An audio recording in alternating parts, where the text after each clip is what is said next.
Okay, so I need you to think about a number for a second. $1 million. I know. Sounds crazy, but what if I told you that totally ordinary people retire with over $1 million? Not by winning anything, not by inheriting anything, just by understanding 6 concepts that your school never bothered to teach you. 6 things. That is it. And because nobody explained them properly, most people spend their entire lives with these forces working against them instead of for them. Today, we are fixing that. I am going to walk you through one single day in your life. And along the way, I am going to show you exactly which invisible financial forces are already touching your money right now. Some are stealing from you. Some are waiting to make you wealthy. By the end of this video, you will know the difference. And I really need you to stay until the very last concept, because the 6th one makes everything else make sense. And honestly, it is the one I wish someone had shown me way earlier. Let us get into it. Your alarm goes off. 7 in the morning. You reach for your phone and you check your bank account. Let's say there is $2,400 in there. Feels real, right? Feels solid, like that number means something. But here is something that kind of blew my mind when I first really thought about it. That $2,400 does not physically exist anywhere. There is no room in a bank building with a pile of your cash in it. It is just a number in a computer system. And the only reason it means anything, the only reason you can walk into a coffee shop this morning and trade it for a latte, is because you believe it has value. The barista believes it has value. Money is a shared story we all agreed to tell. And here is why that matters for you personally. Because when enough people stop believing the story, the money stops working. Zimbabwe in 2008. Inflation got so out of control that people needed bags, literal bags of cash just to buy a loaf of bread. The money did not change. The belief did. So someone has to manage the story. Control how much of this shared fiction exists in the economy at any given time. That is the central bank. In the US, the Federal Reserve. Their decisions about how much money exists and how expensive it is to borrow ripple all the way down to your mortgage rate, your car loan, and the interest your savings account earns. These are not just headlines. They are the people quietly turning a dial that controls your financial life. You get up, get ready, and go to work. You put in a full month.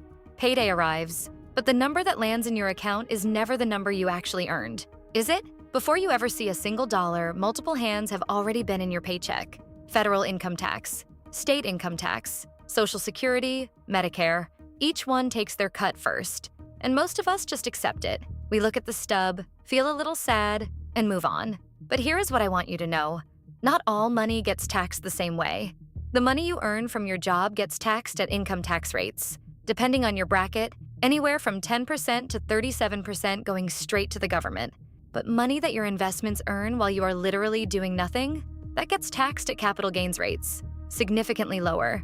And for many people in certain situations, it can actually be 0.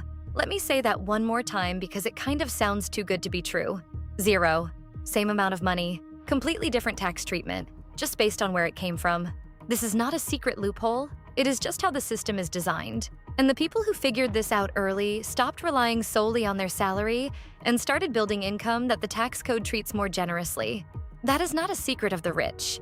That is just knowing the rules of the game you are already playing. But first, I need to tell you about something quietly undoing your hard work right now.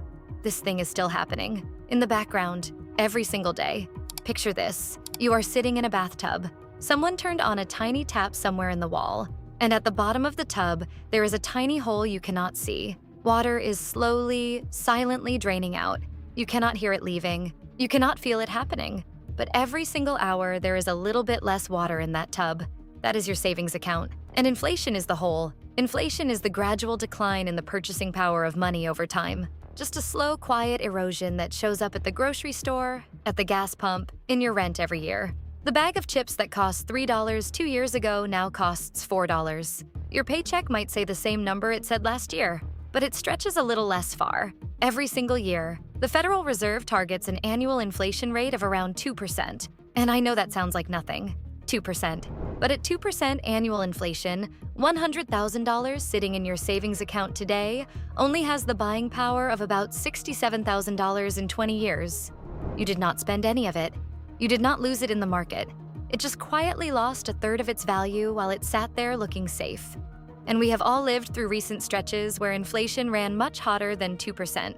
Now, what actually causes it? Sometimes the economy is booming. Everyone has money. Everyone wants to spend it at the same time. Too much demand chasing too little supply. Prices rise. That is demand pull inflation. Sometimes it is not about demand at all. Energy prices spike. Supply chains break down. It costs more to make things. So companies raise prices to protect their margins. That is cost push inflation. Sometimes inflation occurs simply because people expect it. They think prices are going to rise, so they rush to buy things now. That rush creates demand. That demand pushes prices up. Their fear made the exact thing they were afraid of real, a self-fulfilling prophecy. But here is the part that hits different. If your savings account is earning 0.5% interest right now and inflation is running at 3%, you are not growing your money. You are losing money, in real terms, every day, silently, with a little notification from your bank that says, "Thanks for saving with us." The water is leaving the tub. Most people get the next concept completely backwards. Let me fix that. Hey, real quick. If this is the first time money has ever been explained to you as a real human being, not a textbook, that is literally why this channel exists. Hit subscribe. We do this every single week. Okay, back to your day. Now it's a lunch break. You swipe your card. It took you 1 second. But what that 1 second swipe means for your financial life over the next 20 years completely depends on something most people barely pay attention to: your credit score. Your credit score is a 3-digit number, anywhere from 300 to 850, and it answers one question everywhere you go. Can this person be trusted with money?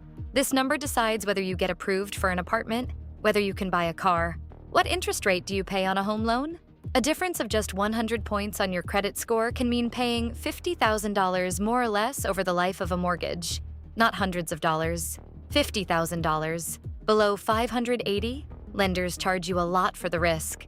Above 750, the best rates open up like a door you never knew existed. 2 things move the needle most: payment history. Pay on time every time, and this single habit transforms your score. And credit utilization, meaning how much of your available credit you're actually using. Keep it below 30%. But the bigger lesson is about debt itself. There is a massive difference between debt that builds your future and debt that burns it down.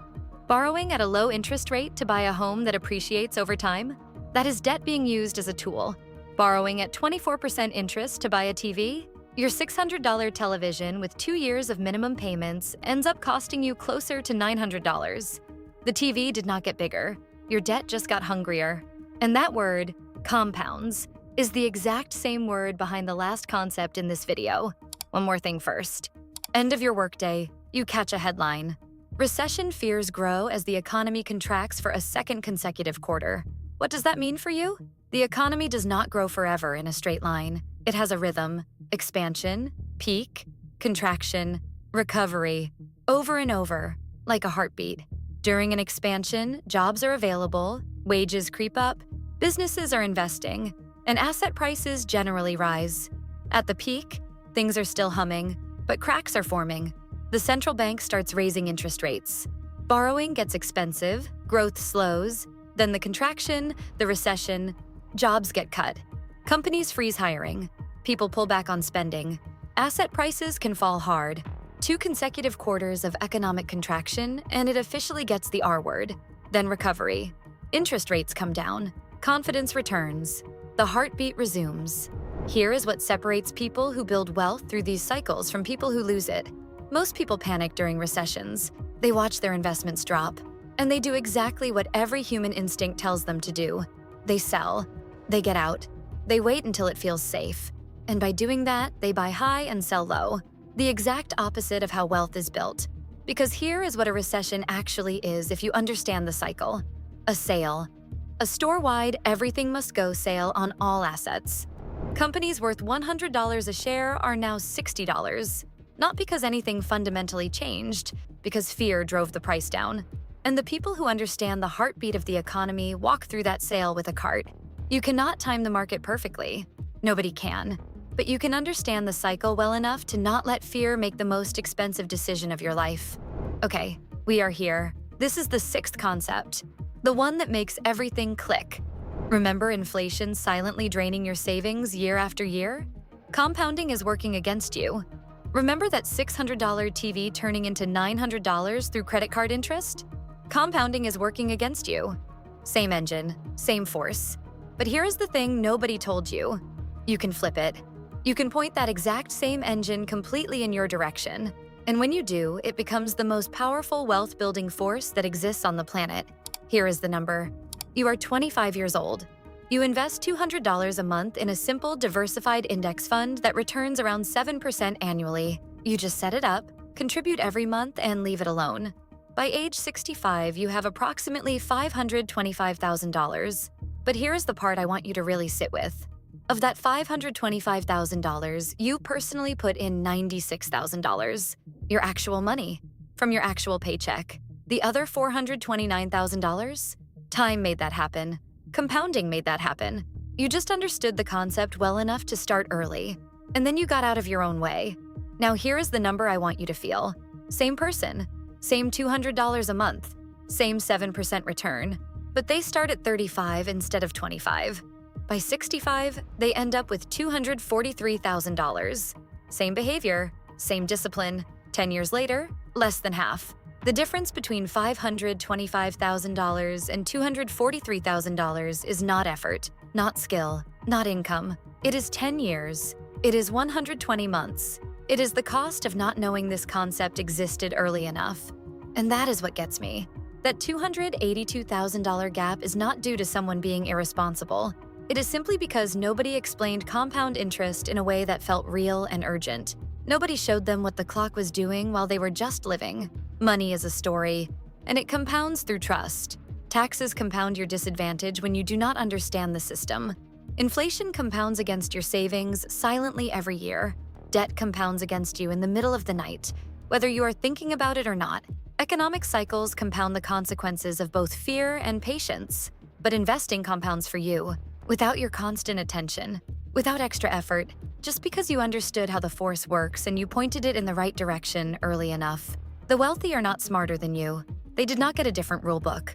They just found out earlier that compounding is not something you learn for a test. It is something you use in real life. And now you have it too. And that's all for today.